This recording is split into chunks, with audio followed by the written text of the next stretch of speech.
दोस्तों, पवन पुत्र हनुमान जी को अष्ट सिद्धि और नवनिधियों का स्वामी कहा गया है। पिछली खास वीडियो में हमने आपको बजरंगबली की 8 सिद्धियों के बारे में बताया था। आज हम आपको बताएंगे उनकी 9 निधियों के बारे में। निधि का अर्थ है धन अथवा ऐश्वर्य। तो ऐसे में आपको जानना जरूरी है कि आखिर भगवान हनुमान जी की कौन सी हैं 9 निधियां। तो चलिए शुरू करते हैं। लेकिन वीडियो में आगे बढ़ने से पहले अगर अभी तक आपने हमारे चैनल को सब्सक्राइब नहीं किया तो सब्सक्राइब जरूर कर लीजिए। दोस्तों, कहा जाता है कि हनुमान जी की 9 निधियां उन्हें माता सीता ने वरदान स्वरूप दी थी। तो चलिए दोस्तों जानते हैं कौन सी हैं ये 9 निधियां। पहली है रत्न किरीट। किरीट का अर्थ होता है मुकुट। हनुमान जी का मुकुट अद्भुत और बहुमूल्य रत्नों से जड़ा हुआ है। इसके समान मूल्यवान और ऐश्वर्यशाली मुकुट संसार में किसी के पास भी नहीं है। औरों का क्या कहें, यहाँ तक कि स्वर्ग और देवताओं के राजा इंद्र का भी मुकुट इससे अधिक मूल्यवान नहीं हो सकता। दूसरी खास निधि है केयूर। केयूर ऐसा आभूषण होता है जो पुरुष अपनी बाहों में पहनते हैं। इसे भुजबंद या बाहुबंद कहते हैं। हनुमान जी दोनों हाथों में बहुमूल्य स्वर्ण के केयूर पहनते हैं। केयूर केवल आभूषण ही नहीं अपितु युद्ध में महाबली हनुमान जी की रक्षा के लिए एक सुरक्षा बंधन का कार्य भी करता है। अगली खास निधि है नुपुर। नुपुर पैरों में पहना जाने वाला एक आभूषण होता है। बजरंगबली रत्नों से जड़े बहुमूल्य और अद्वितीय नुपुर अपने दोनों पैरों में पहनते हैं। हालांकि नारियों के नुपुर और पुरुषों के नुपुर में अंतर होता है और ये दोनों नुपुर स्वर्ण धातु से बने होते हैं। बजरंगबली के नुपुरों से निकलने वाली आभा से उनके शत्रु युद्ध क्षेत्र में नेत्रहीन हो जाते हैं। अगली निधि है चक्र। जब भी हम चक्र की बात करते हैं तो हमें भगवान विष्णु अथवा श्री कृष्ण की याद आती है। किंतु आप लोगों को ये जानकर आश्चर्य होगा कि पुराणों में हनुमान जी के चक्र का भी वर्णन आता है। कई चित्रों में आपको चक्रधारी हनुमान दिख जाएंगे। दोस्तों, राजस्थान के अलवर में चक्रधारी हनुमान जी का मंदिर भी है और जगन्नाथपुरी में तो अष्टभुज हनुमान की मूर्ति है जिनमें 8 भुजाओं में से वह एक में चक्र धारण करते हैं। अगला है रथ।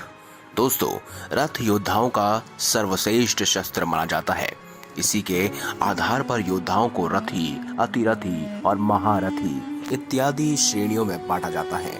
हनुमान जी भी दिव्य रथ के स्वामी हैं जिस पर रहकर युद्ध करने पर उन्हें कोई परास्त नहीं कर सकता। हालांकि रामायण के लंका युद्ध ने हनुमान के रथ के विषय में अधिक जानकारी नहीं दी क्योंकि वे भी अन्य वानरों की भांति पदाति ही लड़े थे। इसके अतिरिक्त हनुमान इतने शक्तिशाली हैं कि किसी को परास्त करने के लिए उन्हें किसी रथ की आवश्यकता नहीं है। लेकिन महाभारत में श्री कृष्ण के अनुरोध पर हनुमान जी अर्जुन के रथ की ध्वजा पर बैठे थे ताकि उनके रथ को कोई हिला ना सके और ना उनका कोई बाल बांका कर सके। अगली चीज है मणि। मणि कई प्रकार की होती है और पुराणों में नागमणि, पद्ममणि, नीलमणि इत्यादि का वर्णन मिलता है।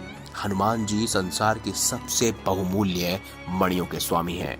महाभारत के तत्युत सभा में युधिष्ठिर ने अपने पास रखे धन का वर्णन किया था, किंतु उस समस्त धन का मूल्य भी हनुमान की मणियों के समक्ष कम है। और हनुमान जी के पास कितनी मणियां हैं इसके बारे में कोई नहीं जानता। खैर, वो अजर अमर हैं। उनके पास सृष्टि की हर प्रकार की मणि होंगी, चाहे वो सूक्ष्म हो चाहे वो बहुत ही ज्यादा मूल्यवान हो। निधि है भार्या।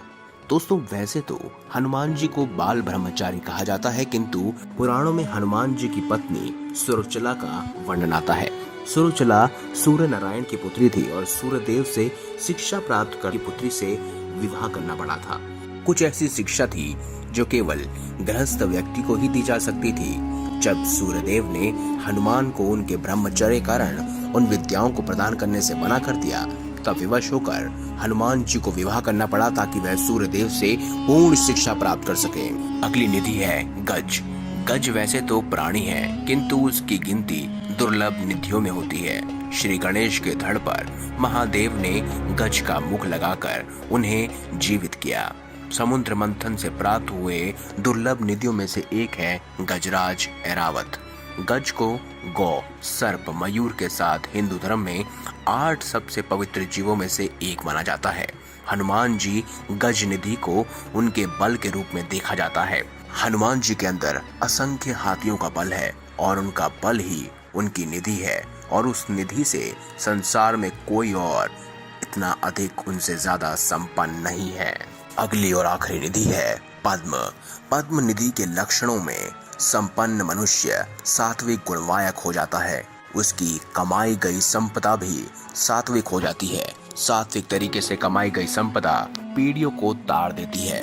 इसका उपयोग साधक के परिवार में पीढ़ी दर पीढ़ी चलता रहता है। सात्विक गुणों से संपन्न व्यक्ति स्वर्ण, चांदी आदि का संग्रह करके दान करता है। यही सात्विक प्रकार की निधि होती है जिसका अस्तित्व साधक के परिवार में पीढ़ी दर पीढ़ी बना रहता है और ये पद्म हनुमान जी को प्राप्त है। तो दोस्तों, आज हमने आपको बताई 9 निधियां। अगर आपको हमारी ये वीडियो अच्छी लगी हो तो वीडियो को लाइक करें, चैनल को सब्सक्राइब करें और इसे ज्यादा से ज्यादा शेयर अवश्य करें। धन्यवाद।